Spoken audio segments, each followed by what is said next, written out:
నమస్తే welcome to Disha TV Telangana ప్రభుత్వం రైతులకు శుభవార్త చెప్పబోతుంది. వానాకాలం పంట పెట్టుబడి సాయం కింద రైతు భరోసాను ఈసారి అందించడానికి సర్వమైతే సిద్ధం చేస్తుంది. ఇప్పటివరకు ఏదైతే సాగుకు యోగ్యమైన భూములకు గత రైతు భరోసాలో భాగంగా 4 ఎకరాల లోపు మాత్రమే ఆర్థిక సాయాన్ని అందించింది. ఇక నిధుల కొరత కారణంగా అక్కడికే నిలుపుదల చేసింది. ఈసారి మాత్రం వానాకాలం పంట పెట్టుబడి సాయం కింద మాత్రం ఎలాంటి కటాఫ్ లేకుండా సాగుకు యోగ్యమైన భూములకు మాత్రం పూర్తి స్థాయిలో రైతు భరోసాను అందించడానికి సర్కార్ సిద్ధమవుతుంది. ఆర్థిక శాఖతో ఇప్పటికే సీఎం రేవంత్ రెడ్డి చాలా స్పష్టంగా ఆదేశాలు జారీ చేశారు.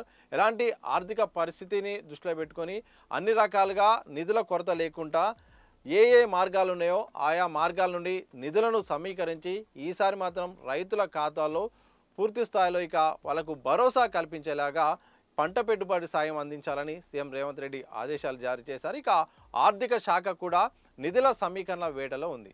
ఇప్పటికే అందుతున్న లెక్కల ప్రకారం కనుక చూస్తే మాత్రం సుమారు 8,000 కోట్ల వరకు అయితే మాత్రం పంట పెట్టుబడి సాయం అవసరం అవుతుందని కూడా ఆర్థిక శాఖ అంచనాలు వేసింది. ఆర్బీఐ నుండి ఇప్పటికే 3,000 కోట్ల వరకు అయితే మాత్రం అప్పును తీసుకుంది. మరొక 4,000 కోట్ల అప్పు అవసరం ఉంటుందని కూడా ఇప్పటికే ఇండెంట్ను ఆర్బీఐకి పంపించింది. త్వరలో ఇక 4,000 కోట్లకు సంబంధించిన రూపాయలు అయితే మాత్రం ప్రభుత్వానికి చేరబోతున్నాయి. ఈ చేరిన నిధుల రూపంలో ఇతర మార్గాలకు మళ్లించకుండా పూర్తి స్థాయిలో రైతుల ఖాతాలోకే ఈసారి అందించేలాగా లక్ష్యం పెట్టుకుంది.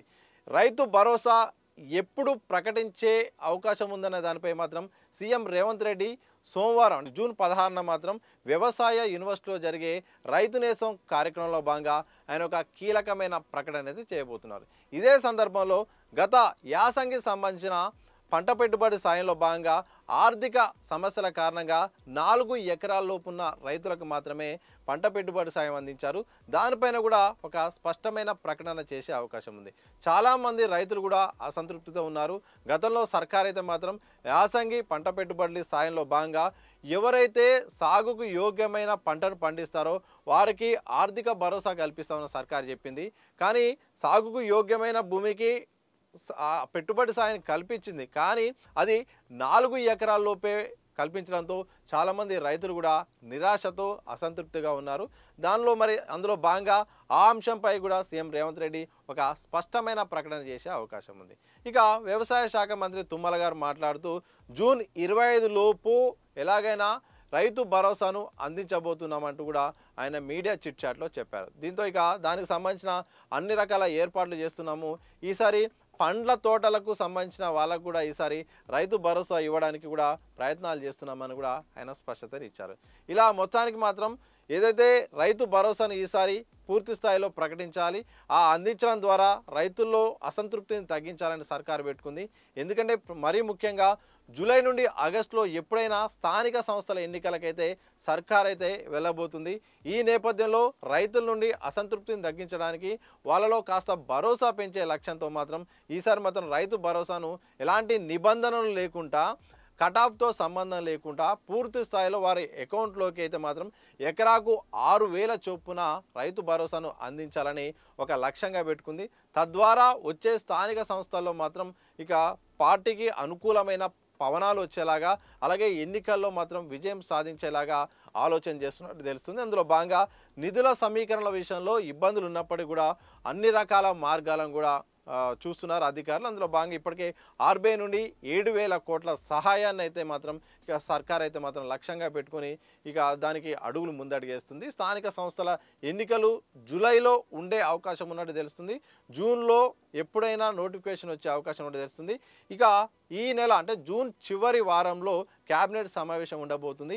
ఈ క్యాబినెట్ సమావేశంలో 2 కీలకమైన అంశాలపైన మాత్రం స్పష్టంగా వచ్చే అవకాశం ఉంది. ఒకటి రైతు భరోసా అమలుపైన, దాంతోపాటు అమలు తీరుతెన్నులపైన పడనుంది. మరోవైపు స్థానిక సంస్థల ఎన్నికలు ఎప్పుడు నిర్వహిస్తాము, ఎలా నిర్వహిస్తే మనకు అనుకూలంగా ఉంటుంది అని విధి విధానాలపైన కూడా ప్రధానంగా చర్చ వచ్చే అవకాశం ఉన్నట్టయితే తెలుస్తుంది. ఈ రకంగా మొత్తానికి రైతుల్లో ఉన్న అసంతృప్తిని తగ్గించుకోవడానికి, తద్వారా స్థానిక ఎన్నికల్లో లబ్ధి పొందేలాగా అనుకూలమైన పవనాలు వచ్చే రూపంలో మాత్రం ఏదైతే రైతులు ఎదురు చూస్తున్నారో వాళ్ళ వానాకాలం సంబంధించిన రైతు భరోసాను ఎలాంటి నిబంధనలు లేకుండా పూర్తి స్థాయిలో కటాఫ్తో సంబంధం లేకుండా సాగుకు యోగ్యమైన భూములకు ఈసారి రైతు భరోసా ఇవ్వబోతున్నారు. మరోవైపు యాసంగికి సంబంధించిన రైతు భరోసా పెండింగ్లో ఉంది. దానిపై కూడా సర్కార్ అయితే మాత్రం ఒక స్పష్టమైన ప్రకటన చేయబోతున్నారు. ఏదేమైనప్పటికీ అందుతున్న సమాచారం ప్రకారం మాత్రం జూన్ చివరిలోపు అంటే జూన్ 16న సీఎం రేవంత్ రెడ్డి ప్రకటన చేసే అవకాశం ఉంది. ఒకవైపు మంత్రి తుమ్మల గారు అయితే మాత్రం ఇప్పటికే జూన్ 25 లోపు మేమైతే మాత్రం రైతు భరోసా అందిస్తామని ఆయన ప్రకటించడంతో ఈ నెల చివరాఖరు లోపే అంటే జూన్ లోపే మాత్రమే రైతులకు వానాకాలం సంబంధించిన పంట పెట్టుబడి సాయం అందించడానికి సర్కార్ సిద్ధమవుతుంది. ఇక ఈ విషయంలో నిధుల సమీకరణ విషయంలో కూడా అన్ని రకాల ఇబ్బందులుగా జరగకుండా చూస్తుంది. తద్వారా లోకల్ బాడీ ఎన్నికలే టార్గెట్గా ఆ రైతుల్లో ఉన్న ఆగ్రహవేశాలను తగ్గించడానికి ఇక ఇదే సరైన మార్గము. పూర్తి స్థాయిలో ఇచ్చి ఎన్నికల్లోకి వెళ్తే కాస్త ఉపశమనం ఉంటుందని సర్కారు యోచిస్తుంది. ఇలా మొత్తానికి జూన్ చివరిలోపే రైతుల ఖాతాల్లోకి ఎకరానికి 6,000 చొప్పున సాగుకు యోగ్యమైన కటాఫ్తో సంబంధం లేకుండా వ్యవసాయ భూములకు మాత్రం పంట పెట్టుబడి సాయం కింద రైతు భరోసా ఇవ్వడానికి తెలంగాణ సర్కార్ అయితే సిద్ధమవుతుంది.